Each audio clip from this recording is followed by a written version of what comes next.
حضرت عمر رضی اللہ عنہ صلی اللہ علیہ وسلم سے فرمایا، کئی ہزار برس پہلے ایک بات ہے، ملک عربی میں کا نام ایک شہر تھا۔ حضرت عیسیٰ علیہ السلام نے پیدا ہوئے تھے۔ لوگوں نے بت کی پوجا کرتے تھے۔ یہ لوگ اللہ لوگوں کو بت کی پوجا کرتے ہوئے لوگوں سے دنیا کی باتوں میں بہت چغل ہوتا تھا۔ حضرت محمد صلی اللہ علیہ وسلم نے فرمایا، حضرت عمر رضی اللہ عنہ نے فرمایا کہ دنیا کی باتوں میں بہت چبھتے اور چالاک تھے، لیکن دل کے اندر تھے۔ پتھر کو حضرات اپنے ہاتھوں سے مورتے تھے، بناتے تھے، پھر اس مورتی کو اپنے خدا مانتے تھے۔ اللہ تعالیٰ نے بھیڑی ہوئے انسان کی ہدایت کے لیے حضرت ابراہیم علیہ السلام کو پیغمبر بنا کر بھیجا، آپ پر اپنا کلام نازل کیا۔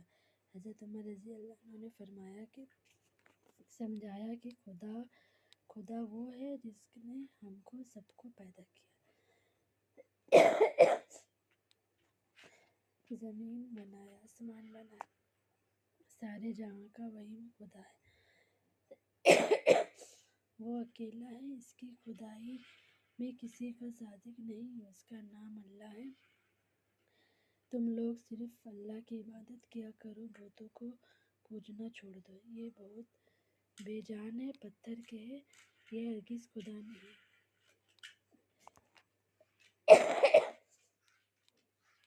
آپ کی نصیحت قبول نہ کی گئی تو آپ نے فرمایا،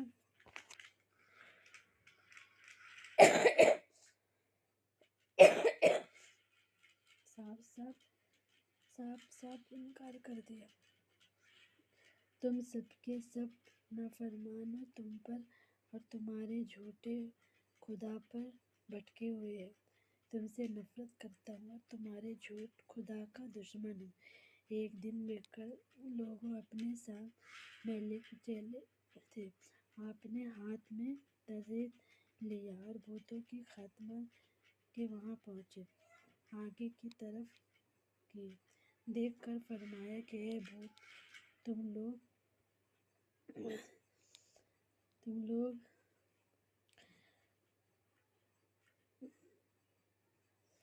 حضرت عمر رضی اللہ صلی اللہ علیہ وسلم نے فرمایا، اے تمہیں کیا ہوا، تم لوگ بتوں کو کیوں نہیں بھٹکاتے، پتھر کی بے جان مورت کو کیا بول سکتے